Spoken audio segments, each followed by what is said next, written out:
de-escalation, communication skills, cultural sensitivity, and all those other things, because it is a detriment if you do not have those particular skills.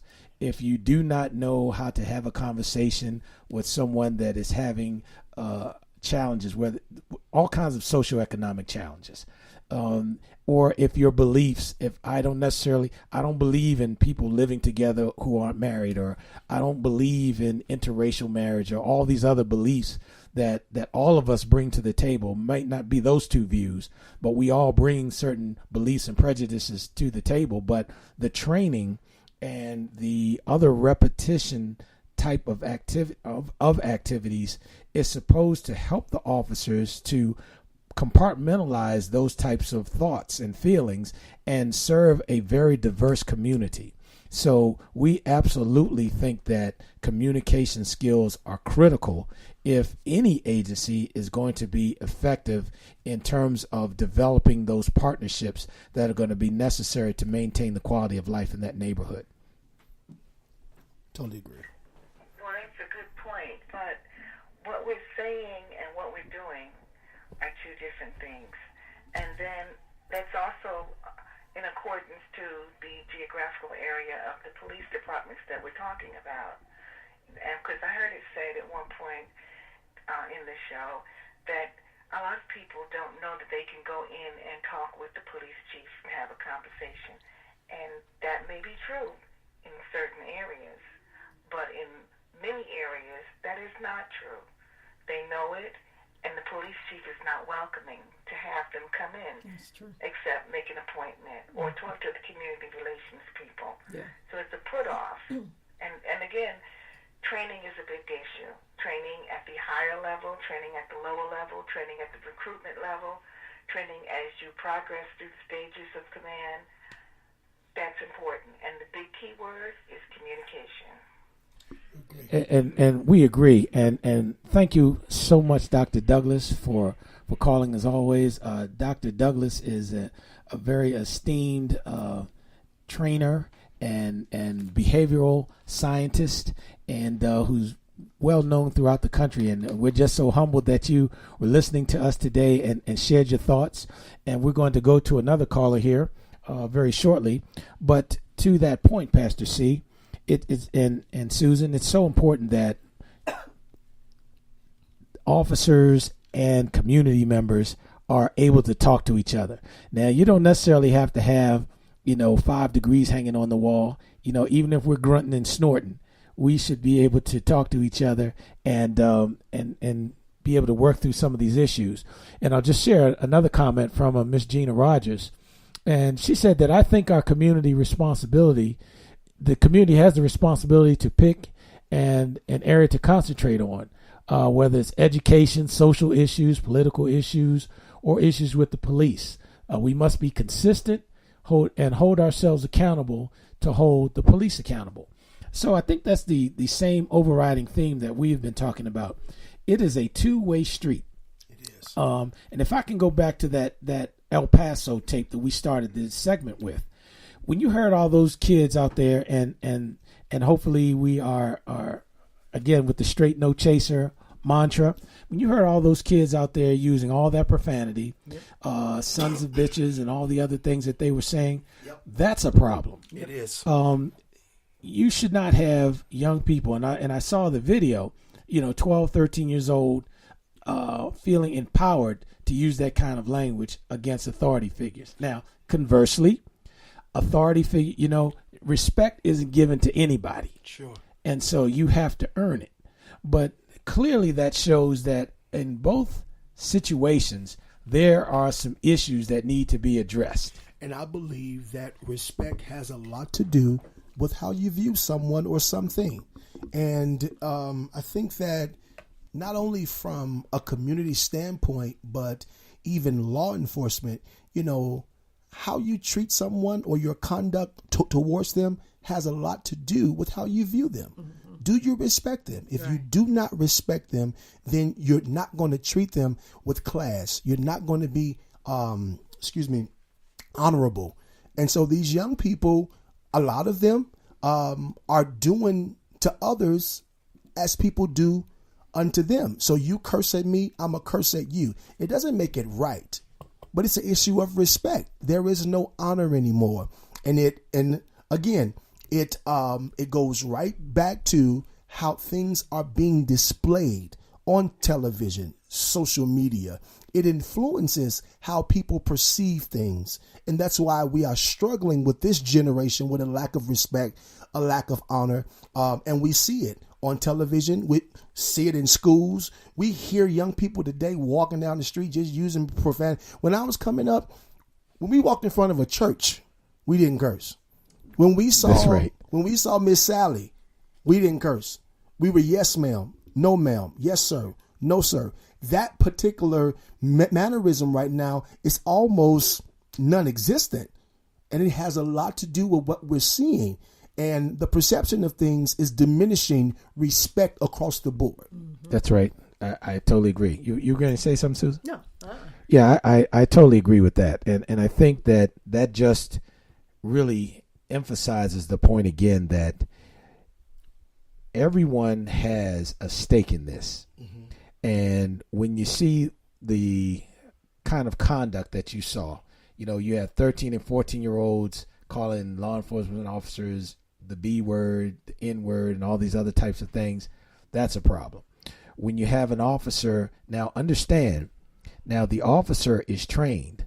So that chief down there has spent extra money so that officer can deal with young people who are screaming at him, And I'm sure when the chief looked at that, he had a lot of concerns when he saw the guy turn around and point a gun at a group of teenagers.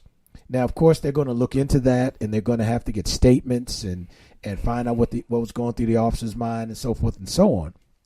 But when you look at that image of pointing a gun at those kids, now, aside from the fact that they were screaming and cursing, and that's unacceptable as well. But when you look at the image of a trained law enforcement professional, yes, pointing a gun at a group of unarmed teenagers, at least you could not see any weapons. Let me put it that way.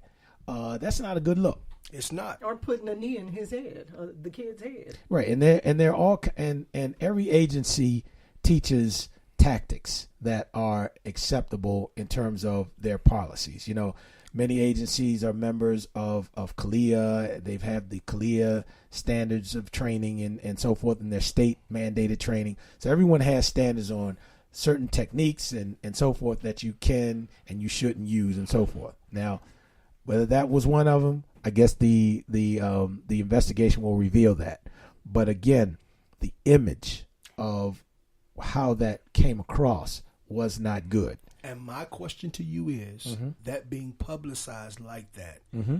and another young person sees that, or even an adult mm-hmm. sees that, how is it that I can develop trust for law enforcement, period? Mm-hmm. See, because people don't just compartmentalize that particular police department. They're saying now it's the entire law enforcement community. How can I trust that if he's turning his gun on young people who are unarmed? And that's my thing. So now it caused one apple spoils it for everybody. It does. And again, when it comes out in such a fashion, that's why it's always so important for the chief or the deputy chief to get out in front of it. Yeah. Even if you're not going to have all the facts, and I think you have to make that known. Unless you've got all the facts right there, and most of the time you don't, and you're going to have to look into it. Even if it's a clear-cut thing, this is what happened, you still need to do an investigation because you owe it to the public and you owe it to your employee to do a thorough investigation, to get every piece of film, to talk to every witness, to, get every tape that was available. That has to be done. But it's so important that the chief or the mayor or whoever has to get out there and say, look, what I saw on this tape, because you're not going to change people's perception. You can't do that. And you can't make people feel like they're fools. Yes, sir. And say, well, it's not that bad. No, you have to just again, straight no chaser. Look, what I saw on this tape gives me a great deal of concern. Yes. But at the same time, you have to convey the message that we do have an administrative process, and take that extra 2 minutes and explain what it is. That might not relieve people's fears, Right. but at least you are being transparent. But is it safe to say, Chief, that when it looks like a cover-up, void of any type of reprimand, you lose the trust of the people? Oh, sure you do. And you, when you have an incident like that and you don't come out and you're not upfront about this is how I perceived it and this is what we're going to do about it, you are going to have that happen. And even when you get all the facts and you are transparent, you are going to have a percentage of folk that no matter what you say, they're not going to believe. They're not going to believe you. You know, Right. But you can at least make it your standard operating, procedure. This is the culture of this agency. When we have incidents like this, we are going to put out as much information as we can without jeopardizing the investigation so that the public understands that we get it. We understand that this is causing you a great deal of angst, and we're going to get to the bottom of it as soon as possible. Yes. And that is the only way that you're going to build that trust. If you do, you have to do it every single time. Yes, sir. Every single time. I agree. Because those are the people you work for. Now, you may have some folk that don't agree with that, but at the end of the day, whether you're in Baltimore, Los Angeles, El Paso, or Five Corners, Iowa, and you are a public official, you work for the citizens. Yes. Period. That's it. And so when folks realize that and they respond accordingly, I think that is a great stepping stone towards, sort of eroding that foundation of mistrust. Yeah. Because it's going to take a minute.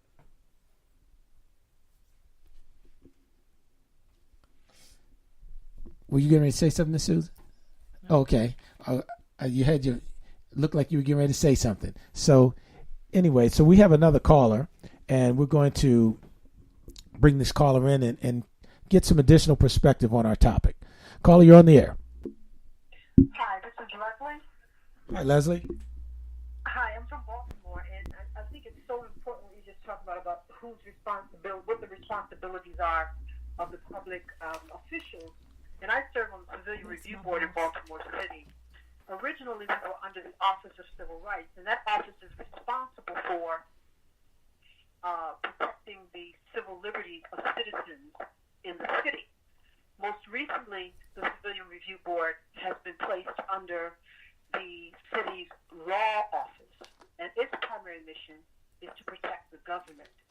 And so the members of the Civilian Review Board are working diligently to try to be restructured under or back under the Office of Civil Rights. And I suppose what I'd like to hear you talk about is the huge contradiction in the Civilian Review Board being moved under an entity that's primary responsibility is to protect police officers to the greatest extent possible who would harm our citizens. Well, that's a very interesting perspective. It's just like people talk about now in terms of the branches of government. You have the executive branch, the legislative branch, and so forth and so on.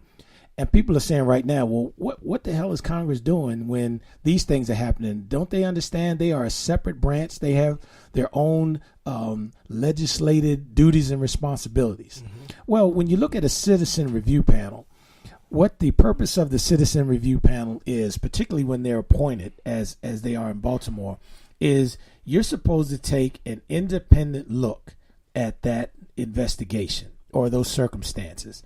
And you gather all the facts that you can and come up with some findings. Now, sometimes the board may say, hey, the officer absolutely acted correctly and this was done well and we support this. Other times the Civilian Review Board says, we want more information.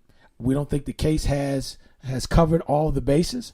Or they may say, we totally disagree with the findings.